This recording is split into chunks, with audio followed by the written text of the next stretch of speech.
ব্যাপক হুমকি ধামকি প্রেসার সত্ত্বেও এনসিপি নেত্রীকে 2 দিনের রিমান্ড দিয়েছে। ভালো করেছে না খারাপ করেছে সেটা বলবো না।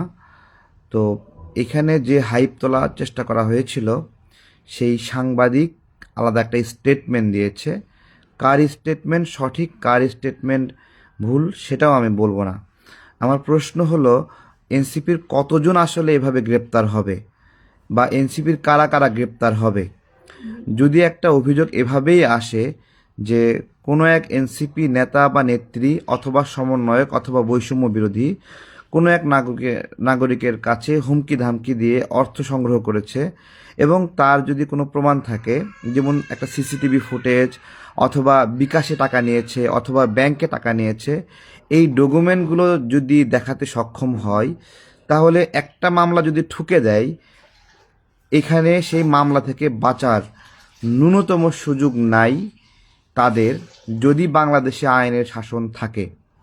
আমরা অপু বলেন, আরেকটা ছেলের নাম ভুলে গেলাম, গুলশান চাঁদাবাজিতে যে ধরা খাইলো এখনো জামিন পায়নি, অথবা চট্টগ্রামে বিয়ের বাড়িতে চাঁদাবাজি, অথবা আপনার খুলনার মেলাকে নিয়ে চাঁদাবাজি, অথবা নড়াইলে ত্রাণের চাল চুরি নিয়ে ঘটনা, মানে যত ঘটনা আছে, পুরা বাংলাদেশে গণ অভ্যুত্থানের পরে একটা হাইপ তৈরি হয় সমন্বয়ক সমন্বয়ক সমন্বয়ক। এবং আমাদের আন্দোলনের সময়ও এতজন সমন্বয়ক ছিল না, আন্দোলনের পরে যতগুলো সমন্বয়ক বের হয়ে আসে সবাই সমন্বয়ক। এই সমন্বয়ক পদটা ধারণ করছিল কেন সেটা আমাদের আগে জানতে হবে।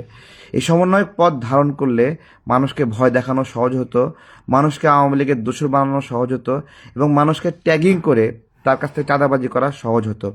আমি এনসিপির একটা প্রোগ্রামের কথা বলছি, সেই প্রোগ্রাম তাদের রাজনৈতিক দল ঘোষণার। বগুড়ার এক ব্যবসায়ী, যে 60টা গাড়ি আপনার যার কাছ থেকে চাওয়া হয়েছিল এনসিপির পক্ষ থেকে, 60টা গাড়ি দিতে হবে এনসিপির প্রোগ্রামে আসার জন্য।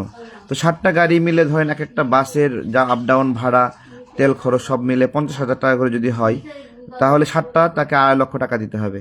তো ওই ব্যবসায়ী 2টা বাস দিতে চায়। ওই ব্যবসায়ীকে সেই পুরনো একটা মামলা, গণ অভ্যুত্থানের মামলা, গণহত্যার মামলা, সবচেয়ে সহজ যে মামলায় ঢুকায়ে তাকে গ্রেপ্তার করানো হয়। তো এইভাবে বাংলাদেশে যারাই ক্ষতিগ্রস্ত হয়েছে তারা প্রত্যেকে একটা করে মামলা দিতে পারে। এবং সত্যিকার অর্থে যদি আইনের শাসন থাকে, এনসিপির এমন কোনো জেলা সমন্বয়ক নাই সে গ্রেপ্তার হবে না, এনসিপির এমন কোনো উপজেলা সমন্বয়ক নাই যে গ্রেপ্তার হবে না। প্রত্যেকেই চাঁদাবাজিতে জড়িত। এবং আমি প্রমাণ দিয়েছিলাম যে কিভাবে এনসিপির প্রধান আক্তার, সে চাঁদাবাজিতে জড়িত। আমরা আমরা হলো সেই শিরিন আপার কথা স্মরণ করি, তাকে কিভাবে পিপি বানানোর কথা বলে, এবং তাকে সুপারিশ না করে অন্য একজন সুপারিশ করেছে 50 লক্ষ টাকা নিয়ে। এরপরে যখন যখন আসিফ নজরুল স্যারকে সহ আমরা সবাই ধরলাম যে শিরিন আপা একজন ক্ষতিগ্রস্ত মহিলা গণ অভ্যুত্থানে, তার সন্তান মৃত্যুর মুখ থেকে ফিরে আসছে, মাথায় কোপ দিয়ে মাথা ফাঁক করে দেওয়া হয়েছে, এই মহিলাকে ক্ষতিপূরণ দেওয়া উচিত, তাকে সম্মানিত করা উচিত। এবং দেখেন, তার নাম আক্তার কেটে দিয়ে যখন সে পিপি আসলে নির্বাচিত করেছে সরকার, তখন আক্তার হুমকি দিয়েছে যে 50 লাখ টাকা দিতে হবে, না দিলে পিপি দিয়ে এরকম দিতেও পারে, পিপি দিয়ে এরকম কাটতেও পারে। আজকে এইটাই একটা আলোচনার বিষয় যে হান্নান মাসুদের বাবাও নির্বাচন করছে, হান্নান মাসুদও নির্বাচন করছে। আচ্ছা বলেন তো, হান্নান মাসুদের বাবা এবং হান্নান মাসুদ দুইজনই নির্বাচন করছে কেন? এবং দুইজনই একই জোট থেকে নির্বাচন করছে, একই জোট থেকে। হ্যাঁ, সুপ্রিম পার্টি না কি যেন পার্টি আছে, সেখান থেকে মনে হয় সম্ভবত হান্নান ভাই বাবা আর হলো হান্নান, দুজনেই নির্বাচন করছে।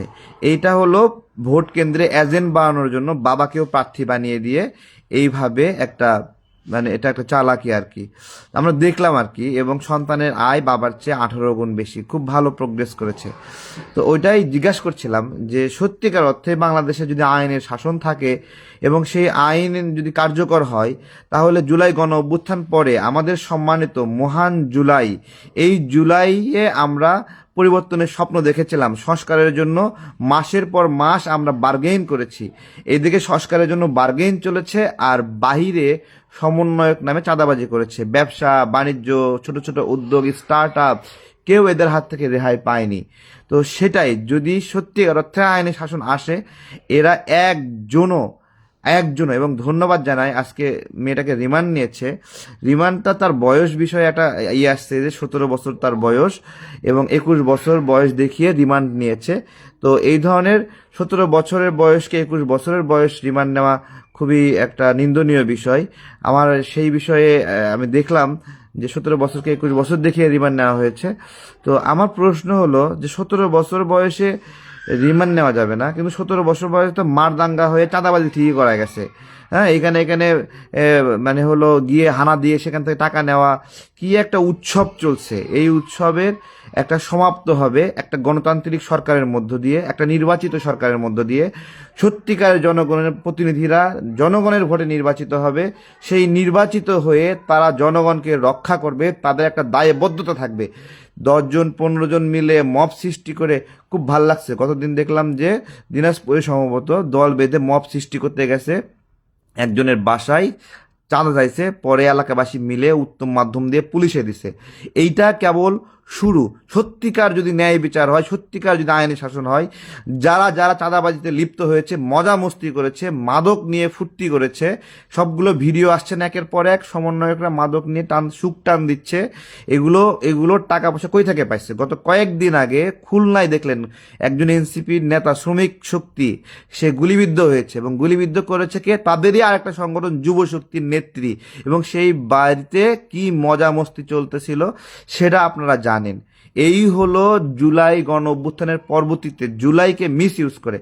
ভাই, একটা গণ অভ্যুত্থানে আমরা সবাই মিলে অংশ নিয়েছি, লড়াই করেছি দেশের জন্য। একটা দীর্ঘদিন আমরা ভোট দিতে পারিনি, সেই ভোটাধিকারের জন্য আমরা লড়াই করেছি।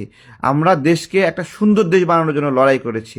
সেই ভোটাধিকারের জন্য যে আমাদের ক্ষোভ, রাগ, জিদ, আমরা যে বঞ্চিত হয়েছি, এই গণ অভ্যুত্থানের পরে এমন একটা পরিস্থিতি তৈরি করা হয়েছে যে কিসের ভোট, কোনো ভোট লাগবে না, 10 বছর এরকম করে চলবে। 10 বছর ধরে গজব চালানোর জন্য পরিকল্পনা করা হয়েছিল। আজকে আমরা সেই জায়গা থেকে মুক্তি পাওয়ার একটা সম্ভাবনা তৈরি হয়েছে, সেই জায়গা থেকে বের হয়ে আসার সম্ভাবনা হয়েছে।